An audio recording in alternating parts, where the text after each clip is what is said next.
put some silicone scar tape under the part so that it looks like a natural part. It looks like a natural scalp.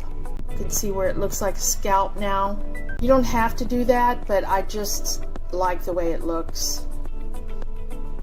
Measuring from the top of my eyebrows, 4 fingers up is the standard for where your hairline should be. And then using the Got To Be glue product, which I'll link in the description box so that you can check that out. So you open the front clips, but not the back clips.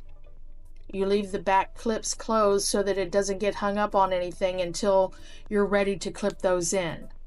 And then we're going to secure the lace front with a manicure tool by rolling the stick across the lace and making sure that it's all flat, not popping up anywhere.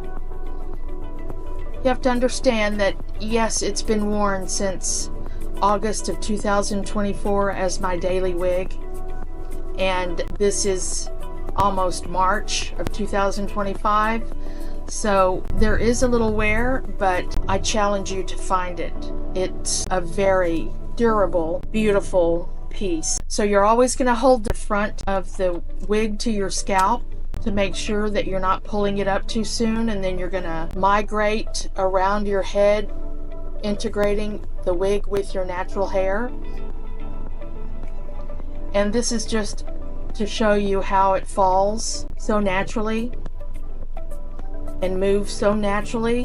And I'm going to lean forward and show you the length, that part that is sticking out where you can see that there's a layer. That's actually my natural hair. It blends in really well. So now you can close the back clips. Again, by just scooping under a little bit and then clipping closed.